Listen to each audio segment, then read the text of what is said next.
Hi, this is Elliot Fishman, and welcome to our latest vodcast. This will probably end up being a five-parter looking at renal tumors beyond just renal cell carcinoma. We'll be looking at some of the pearls and pitfalls and key diagnostic findings that help us make the correct diagnosis and therefore help us manage the patients correctly. Now, renal cell carcinoma is very common. It accounts for 85% of renal cancers. There's over 210 new cases each year in the United States. The majority, up to maybe 80 or even 85%, are clear cell renal cell carcinomas. Papillary is in the 15 or so percent range, and then chromophobe accounts for about 5%. Clear cells are the most aggressive. They're most likely to recur, they're most likely to metastasis, and we'll show you how you can recognize clear cells typically on CT because they're hypervascular, and when you compare it to papillary, papillary is relatively hypovascular. But we'll discuss that as well. We'll also talk about other tumors, chromophobe tumors, oncocytomas, and again, some of the specific facts that might help us in recognizing these lesions. When you look at the list of common cancers, renal cancer ends up being about number 8. So it's fairly common, and it's a disease also of older patients. As patients live longer, we see more cases of renal cell carcinoma. We sometimes see renal cell in younger patients. Often it's part of a syndrome. It can be due to radiation therapy, perhaps at times, but typically renal cell is a disease of older patients. We always think about renal cell as hematuria, but at the end of the day, only 40% of patients present with hematuria. We also recognize renal cells very commonly are incidental findings, as cross-sectional imaging, be it CT, MR, or ultrasound, is used more commonly. A lot of the renal cell carcinomas we pick up, particularly the smaller ones, are incidental findings. Patients can present also with flank pain, a palpable mass, weight loss, fever, hypercalcemia. Again, the presentation is often dependent on the size of the tumor. The larger the tumor, if tumor has metastasized, that's when you're going to see masses or other symptoms related to bone pain, let's say bone metastasis or lung metastasis leading to hemoptysis, for example. Now, in the evaluation of hematuria, I mentioned 40% of patients present with hematuria. Hematuria is a very important finding. We see lots of patients in the emergency room with hematuria. We work up lots of patients with hematuria. One of the things to remember is hematuria really is two types, microscopic and macroscopic hematuria. And we forget this at times because it's very important not to forget it. In patients with microscopic hematuria, having a renal cell carcinoma is uncommon, and you can see that it's well under 4% all the different tumors, and particularly in younger patients, if you have hematuria and it's microscopic, it's typically going to be stone disease or renal infection. Rarely is it going to be renal cell carcinoma. If you have macroscopic hematuria, on the other hand, malignancy is a high proportion of the cases, maybe up to a third of cases. And in fact, in up to 10% of patients under age 40, if you have macroscopic hematuria, you're going to have an underlying renal cell carcinoma. So again, one of the things to know is the type of hematuria patients have. When we speak about protocols, we're going to design protocols specifically that relate to the hematuria and relate to patient's age. So, for example, if we have macroscopic hematuria and we're suspicious for malignancy, therefore, we're going to do 4-phase acquisitions. In patients who are under 40 and surely patients under 35, particularly if they have microscopic hematuria, you're going to limit the phases. You may only do non-contrast of the kidney, arterial, possibly only the kidney or all the way through the bladder, and then delayed phase imaging of the kidney and bladder. You might not do venous phase imaging. Or if you want to do all 4 phases, you may limit the phases to the kidney only, except for the excretory phase.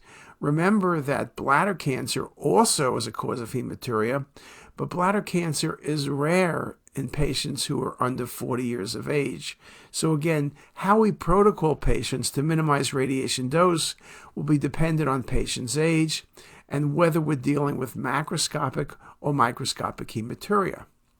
Now, going back the 40 plus years of CT, the challenges for the radiologist have not changed. It's optimizing lesion detection. The first thing is finding any lesion that's present. But again, if you think about it in the big picture, most lesions that are present are cysts. They're benign lesions. So it's not just detection, but it's classification. We'll talk about that 25% of lesions under 2 centimeters that are resected are actually benign. Another thing we need to do is, particularly if patients are going to go to surgery, is to be able to show the lesion well to the referring clinician. So again, whether it's going from axial to multiplanar or multiplanar to 3D, that's going to become very, very important. Now, I usually don't like to quote older articles, and this article is all of 17 years of age, but what it says is still true. Most renal masses are discovered by serendipity. As the size of these newly discovered lesions decrease, the frequency of benign lesions increases. And then while imaging, we've been much better at lesion detection, our ability at classification has lagged. And that's why even today, when you look at masses under 3 cm, surely under 2 cm, 25% of the masses are going to be benign. One of the things that clinicians now, urologists, are more careful about, particularly in older patients, is being very certain what a lesion is before they resect it. If there's any question, you may be following it or maybe even doing a biopsy. Also, it's important to recognize that particularly if you have a small lesion that looks like a papillary because of its lack of relative enhancement, you might consider following it, particularly if a patient has comorbidities.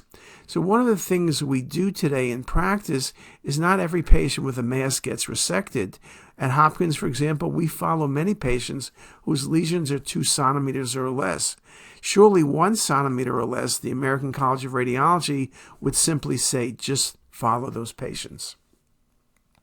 When we speak about small tumors, the challenge is they could be complex cysts or oncocytomas. They could be angiomyolipomas with minimal amounts of fat, or it could be a renal cell. So how do we do better at making that decision process? In this recommendation, this is the ACR. Large masses, which means 3 cm, are likely malignant when they're solid. And similarly, a smaller mass, even when it's solid, is likely to be benign. In addition, a small renal cell carcinoma is likely to be of low grade. Therefore, under 1 cm or 1 cm or less, simply observe and follow those patients.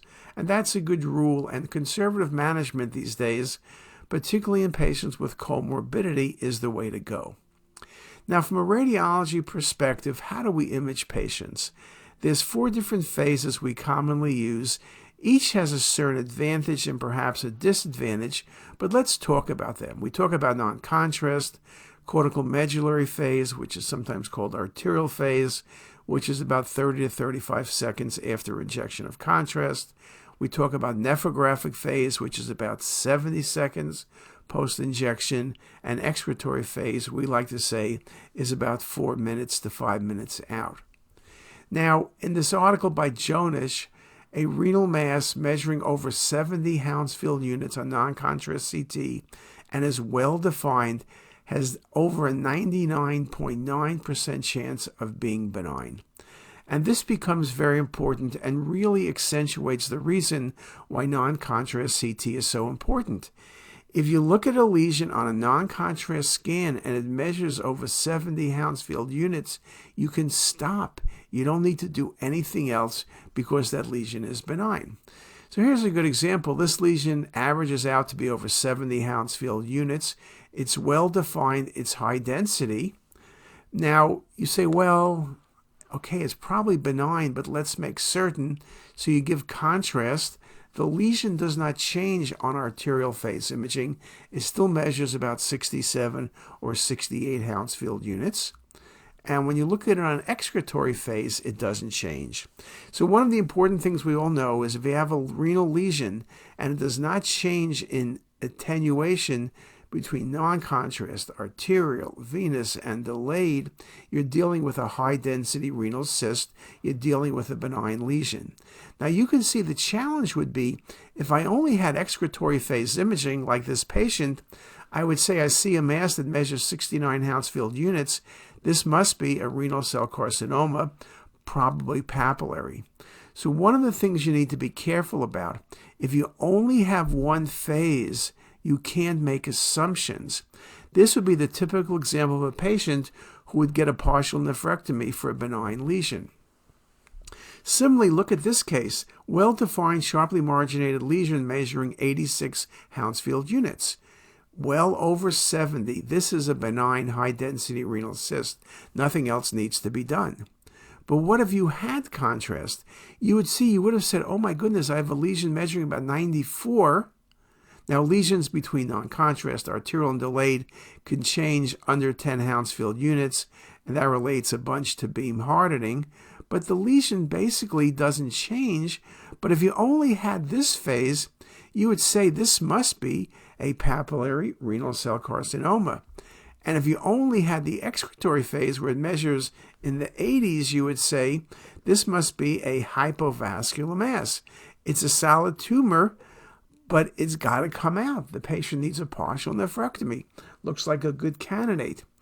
And so to me, I need to remind people, if you only have an excretory phase or only a single phase, maybe you're doing appendicitis, maybe you're doing small bowel obstruction, you're not truly doing a renal protocol, and you see a lesion 80s and 90s, and you only have one phase, do not assume it's a cancer. You need to say it could be a cancer, but I need non-contrast scans and maybe a renal protocol to make sure that's what I'm dealing with.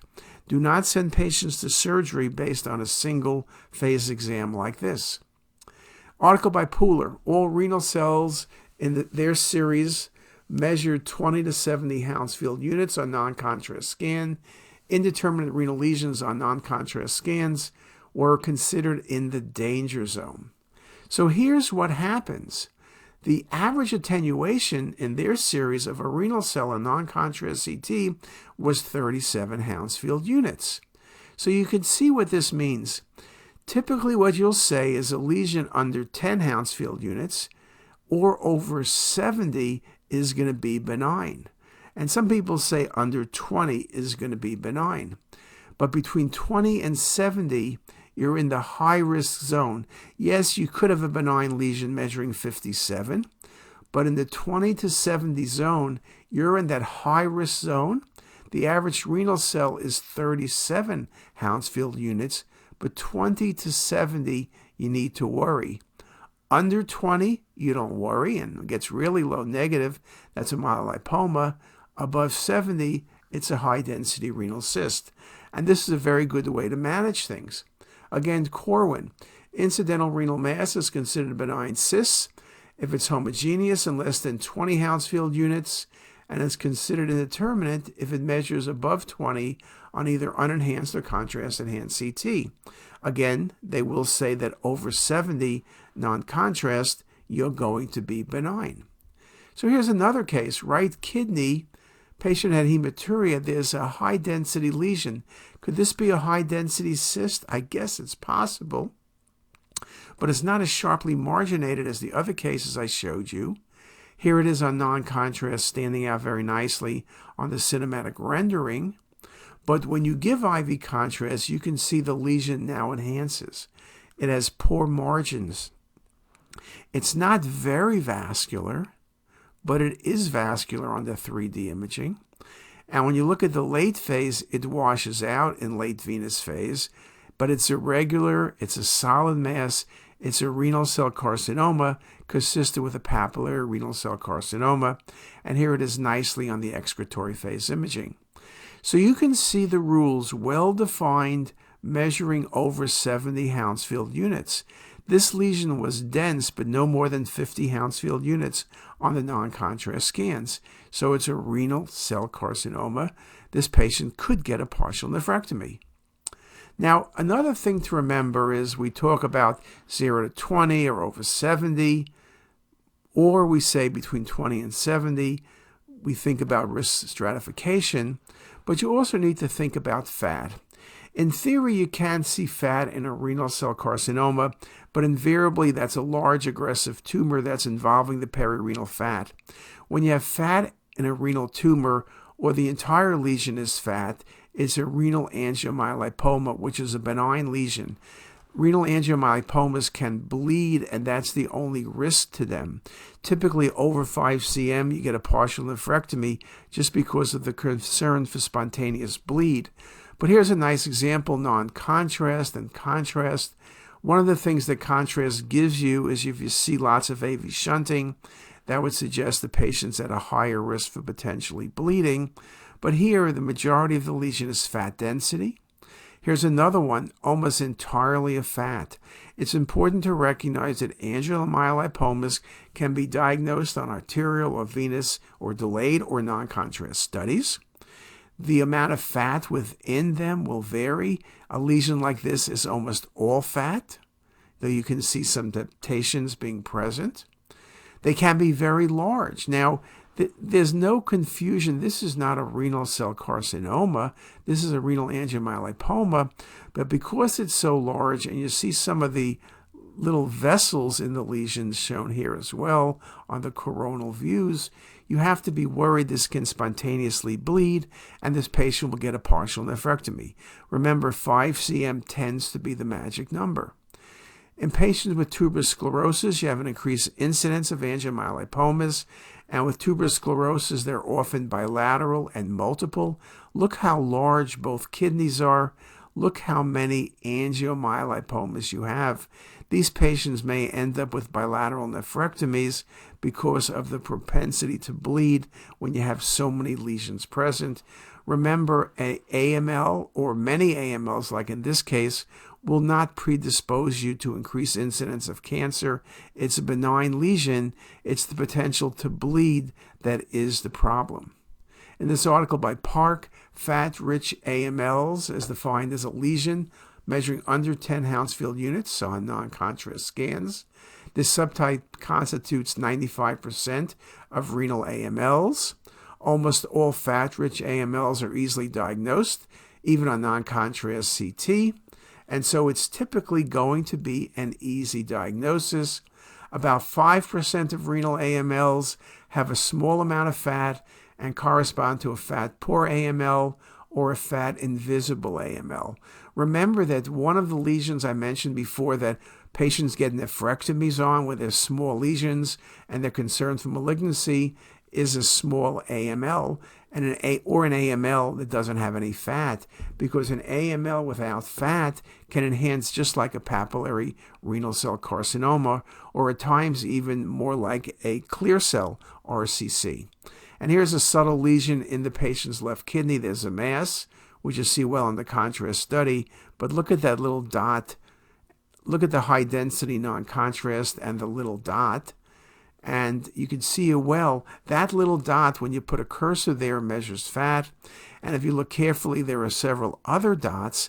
This is a fat-poor AML, but after you see the fat, you recognize it's an AML. It's essentially a leave-alone lesion. If it gets larger than 5 cm, then you have to weigh and balance out whether or not you want to do a partial nephrectomy, if that's at all possible. Another lesion in the patient's right kidney, it's under 1 cm, and so remember the AML possibility. You want to look carefully, but also most people will say 1 cm or less. Simply follow the lesion. But if you look a little bit more carefully at the lesion, you put a marker there, it's minus 63 Hounsfield units. So you need to look very carefully, zoom up the image, put cursors on the image, and you can see that this is a small leave-alone AML. Just a really nice example, but you can see the fat is a little tiny bit.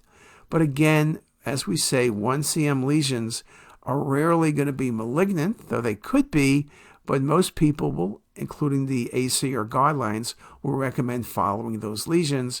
And here just a wonderful example of an AML. Now, I want to talk a little bit more about AMLs. I want to talk about the variable appearance. So let me just show you a couple more and then we'll change topics. Here it is non-contrast, large mass. Now, every once in a while, someone will say, how do you know it's not a liposarcoma? We've seen the same issue with AMLs or myelipomas of the adrenal glands, which can look classic, but sometimes they can simulate a liposarcoma. But here you can see the lesions are in the kidney. It's not like there's a retroperitoneal mass invading the kidney. So this is a large AML, mainly exophytic in nature, very nicely shown across the multiple phases of acquisition. Here it is again on the coronal view. Now, as we think about the kidneys, we spoke about non-contrast scans. Now we want to talk about contrast scans. Now remember, I mentioned there are typically 3 phases we speak about. So let's do this. Let's take a break and come back and let's talk about functional CT of the kidneys.